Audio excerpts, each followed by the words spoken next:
If you finished all the Sarah J. Maas books, I've been where you are. You think that there are no books on the planet that could ever stand up to the masterpieces that Sarah J. Maas has created. Now that may be true. My heart shattered into a million pieces after I finished Crescent City. I was devastated. But people say that there are some really awesome books that can at least help fill the void until Sarah blesses us with something new.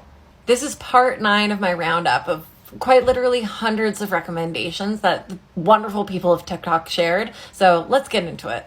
First up is A Deadly Education. This is the first book of what appears to be a trilogy. I'm not sure if it's complete or not, but it's the first book of a trilogy.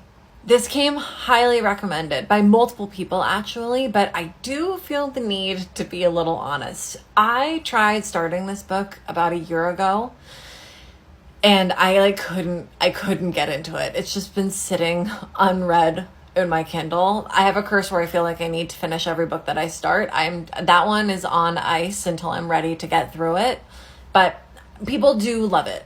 Here's the premise.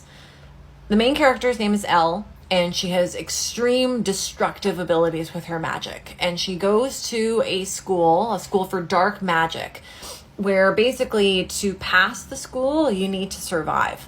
There's, I guess, a monster prowling. I didn't get far enough, but somehow basically Elle needs to figure out how to use her destructive abilities to not only survive the school, but to also conquer whatever is trying to attack the school.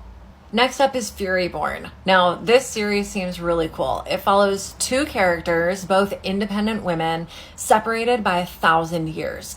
There's a prophecy that there's a queen of light and a queen of blood, and in order to prove that you are part of that prophecy, that you're one of the queens, you have to face a series of trials where you could potentially die. That's all I know about it, but it's highly reviewed and it sounds pretty awesome. Next up is The Night and Its Moon. It's about 2 orphans, one who is fae-touched, one who I believe doesn't have any magical abilities, who basically get pulled apart in different directions. One goes into the mountains and ends up with a team of assassins, and the other gets actually ransomed by a king.